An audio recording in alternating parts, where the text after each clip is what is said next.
ஆவி பிரிந்தது, ஆயுள் முடிந்தது, கூலி கலைந்ததம்மா. அம்மா உன் வாழ்வு முடிந்ததம்மா. அம்மா உன் வாழ்வு முடிந்ததம்மா. ஆவி பிரிந்தது, ஆயுள் முடிந்தது, கூலி கலைந்ததம்மா.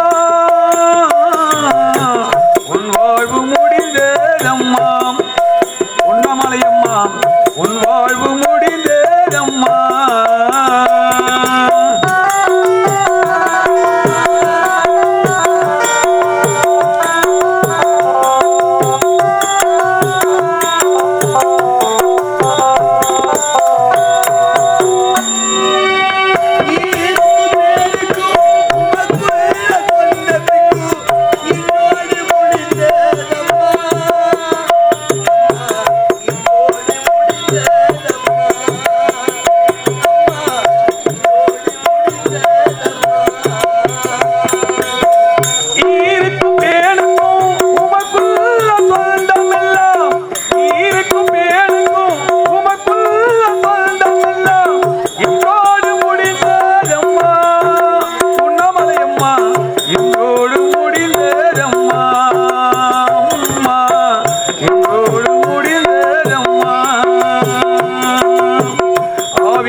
ஆயுள் முடிந்தது, கூடி கலைந்ததம்மா. உன் வாழ்வு முடிந்ததம்மா. உண்ணாமலையம்மா உன் வாழ்வு முடிந்ததம்மா.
ஆவி பிரிந்தது, ஆயுள் முடிந்தது, கூடி கலைந்ததம்மா.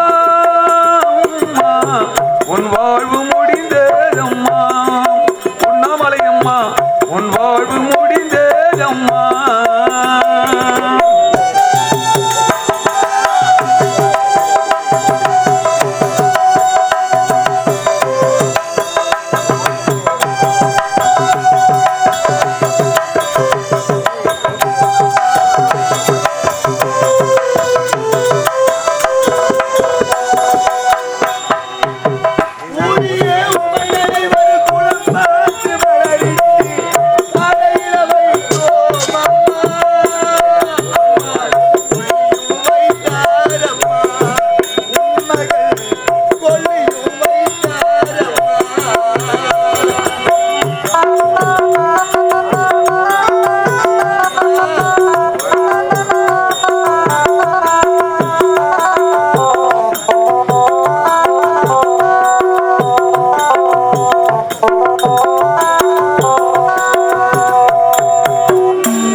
எங்கேயாவது சென்று எப்படியாவது என் கணவரை நான் மீட்டு காட்டுகின்றேன்.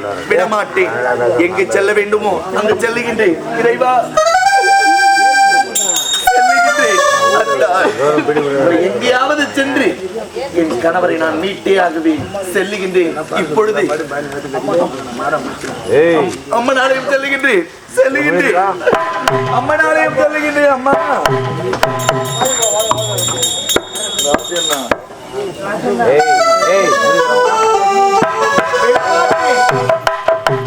என் கற்பின் திறமையால் அம்மனை சந்திக்கின்றேன். அம்மனிடம் வரத்தை வாங்கி எப்படியாவது என் கணவரை நான் மீட்டே தீருவேன். செல்லுகின்றேன்.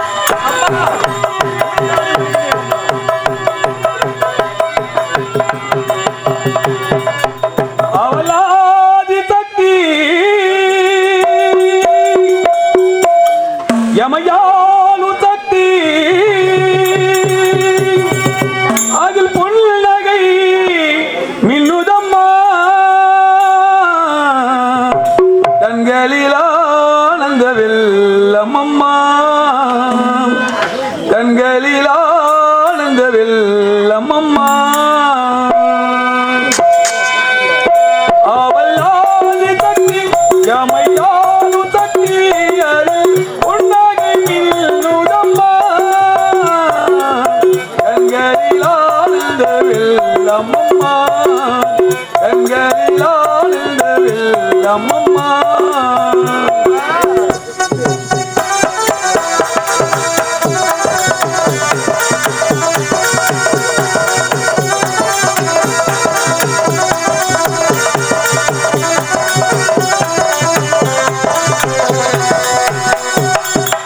அச்சுதலை போக்குகின்றாய் ஆறுதலும் வழங்குகின்றாய் அச்சுதலை போக்குகின்றாய் ஆறுதலும் வழங்குகின்றாய் இசைந்தாரும் அம்மா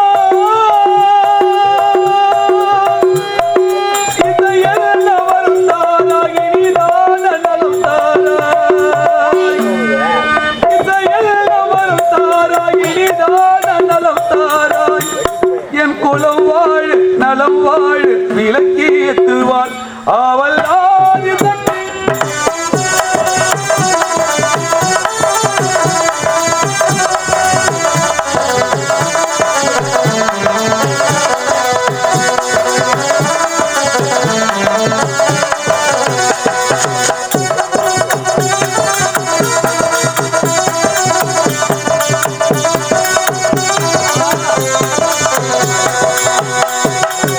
துன்பம் வினை தீர்த்து நின்றாய் தூயவளி துணை வருவாய் துன்பம் வினை தீர்த்து நின்றாய் தூயவளி துணை வருவாய் தூவினை தீரும் அம்மா சொந்தம் என்னும் படியார்த்தி சோதனைகள் ஏனம்மா சொந்தம் என்னும் படியார்த்தி சோதனைகள் ஏனம்மா என் குலம் வாழ நலம் வாழ விளக்கேத்துவாள் அவள் ஆதி சக்தி யமயாலு சக்தி அதில் புன்னகை மின்னுதம்மா கண்களில் ஆனந்த வெள்ளமம்மா கண்களில் ஆனந்த வெள்ளமம்மா ஏன் ஆடி வந்திருக்கின்றேன்? நீதான் எனக்கு காட்சி தந்து அருள் புரிய வேண்டும் அம்மா. அருள் புரிய வேண்டும் அம்மா. தாயே விஜயா, கண்டிருந்து பார். நீ வேண்டும் அவன் உன் கண்மூடி வந்திருக்கிறேன். அம்மா, எனக்கு என்ன தேவை தெரியுமா? விஜயா, அம்மா, உனக்கு என்ன குறை நேர்ந்தது சொல். உன் குறை தீர்க்க குங்குமக்காரியாக வந்திருக்கின்றேன். அம்மா, எனக்கு நேர்ந்த குறை என்ன தெரியுமா? என்ன? நான் ஒரு நாட்டுக்கு இளவரசி. இளவரசி. அது மட்டும் கிடையாது, என் தந்தை நாட்டுக்கு மன்னராக இருந்து என் தந்தைக்கு இரு பார்வையுமே தெரியவில்லை. இரு பார்வையும் தெரியாததால் நான் ஒருவரை காதலித்தேன். காதலித்து வரும் பொழுது என்னுடைய காதலர் எனக்கு உதவி செய்வதாக நாகலோகத்திலே நாகஜோதி என்ற ஒரு பொருளை கொண்டு வந்து என் தந்தை கண்களிலே பொழித்தால் என் தந்தைக்கு பார்வை வந்துவிடும் என்று வைத்தியர் உரைத்தார். என் காதலரை நான் அனுப்பி வைத்தேன். நீங்கள் அந்த நாகஜோதியை கொண்டு வந்து கண்களிலே பொருத்தி விரும்பினாள். எதை கேட்டாலும் தருகின்றேன் என்று பறைசாற்றியிருக்கிறார் என் தந்தை. நான் தான் வேண்டும் என்று கேளுங்கள். என் தந்தை உனக்கு எனக்கு திருமணம் செய்து வைப்பார் என்று கேட்டேன். என் வார்த்தை பிரகாரம் என் காதல் நாகலோகத்துக்கு சென்றார்.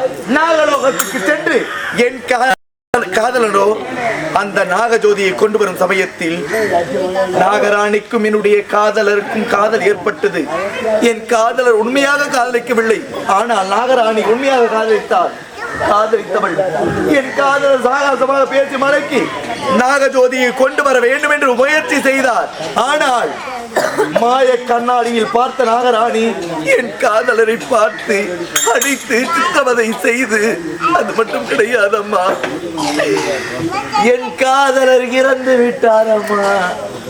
என் காதலருக்கு தேவை என்னுடைய காதலரோடு நான் சேர்ந்து வாழ வேண்டும். விஜயா, புரிய வேண்டும். அடிப்போடி பைத்தியக்காரி, உன் கணவர் இறக்கவில்லை. என்ன தவறு செய்தார்? அவர் இருப்பதற்கு அம்மா என்ன தவறு செய்தார் தெரியும்? என்ன தவறு? பொய் சொல்லி காதலித்தார். பொய் சொல்லி காதலித்ததால் நாகராணி கொடிய சாபத்தை கொடுத்து விட்டாள் அம்மா. என்ன சாபம்? உலகத்திலேயே 4448 வியாதியே கொடிய வியாதி, குஷ்டம் பிடித்து அருவியாக போக வேண்டும் என்று சாபத்தை கொடுத்து அந்த நாகராணி அந்த சாப வேற்றுமைக்கு என்ன சொன்னார்? ஆமாம், என் காதலரோ அவள் காலை பிடித்து மன்றிட்டு கேட்டிருக்கின்றார். எனக்கு சாப விமோச்சனம் வேண்டும், என் காதலையோடு சேர்ந்து வாழ வேண்டும் என்று கேட்டிருக்கின்றார். அந்த நாகராணியோ உனக்கு சாப விமோச்சனம் வேண்டும் என்றால் என்ன செய்ய வேண்டும் தெரியுமா? பத்தினி பெண்ணாக இருக்க வேண்டும், தாய்க்கு தலை பெண்ணாக இருக்க வேண்டும், உத்தமையாக இருக்க வேண்டும். அது மட்டும் கிடையாது, அவள் பத்தினியாக இருந்தால் அவள் பத்தினி திறமையால் நீ அவளோடு சேர்ந்து வாழலாம். உன்னையே நினைத்து இருக்க வேண்டும். உன்னை தவிர வேறு அந்த ஆடவரையுமே மனதால் நினைத்திருக்கவே கூடாது. அப்பேற்பட்ட பெண் உலகத்தில் இருந்தால் அவளையே திருமணம் செய்து கொண்டு வாழ்க்கையிலே சந்தோஷமாக இருக்கலாம். ஆனால் ஒன்று, எல்லா உண்மையும் எடுத்துரைக்கலாம். எடுத்துரைத்த பிறகு நான் தான் விஜயன் என்று உரைத்தால் அப்பொழுதே உன்னை வந்து கொத்தி சாகடித்து விடுவேன் என்று சாபத்தை கொடுத்து விட்டார். என் காதலரோ அந்த நாகஜோதியை கொண்டு வந்து என் தந்தையிடம் பொருத்தினார். ஆனால் என் தந்தைக்கு பார்வை தெரிந்து விட்டது. அந்த நாகராணி என்ன செய்தால் தெரியுமா? என்ன செய்தால்? உரைத்து விட்டார் என்று 5 தலை நாகமாக சீறி எழுந்து என் காதலரை கொண்டு விட்டார் அம்மா. என் காதலர் இல்லாமல் நான் உயிர் வாழவே மாட்டேன்.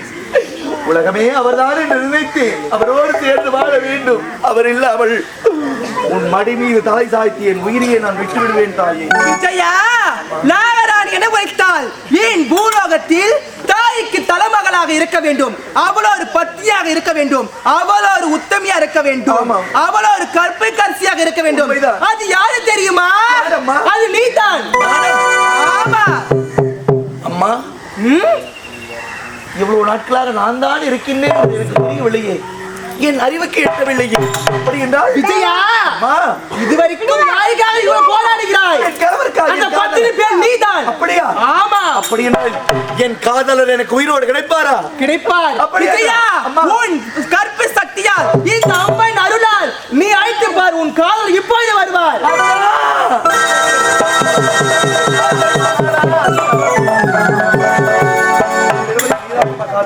நன்றாக இரு. விஜயா, அம்மா என்று அழி. உனக்கு குறை என்று நேர்ந்தால் நான் மாரியம்மனாக அவதரிப்பேன். அப்பொழுது இங்கு இருவரும் என் ஆலயத்தை நாடி வந்த நாள் என் ஆலயத்தில் உங்க இருவருக்கும் திருமணம் நடக்கட்டும். ஆகட்டும் அம்மா, ஆகட்டும்.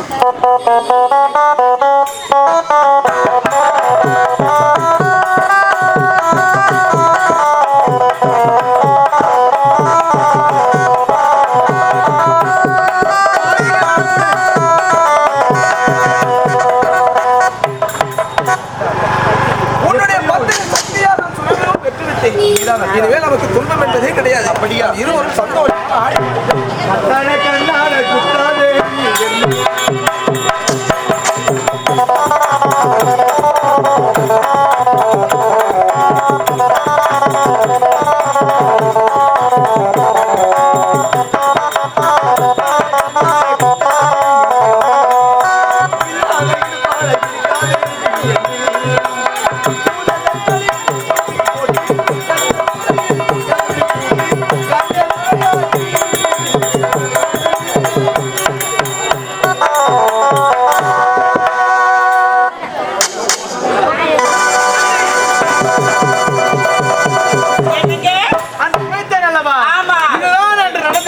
அப்படியா? ஆமாம். என்னங்க என்னங்க எவ்வளோ பெரிய கதைங்க. ஆமா. ஆமா, பாவம் அந்த பையன் எங்கதாங்க போச்சு? அதுவா அது ராணுவத்துக்கே திரும்பி போயிட்டு அப்படியா? சரிங்க, அந்த கதையில விட்டுடுங்க. நம்ம 2 பேரும் சந்தோஷமா இருக்கணுங்க. அப்படியா? அப்படிங்க. அப்படி ஒரு முத்து பறித்தது போல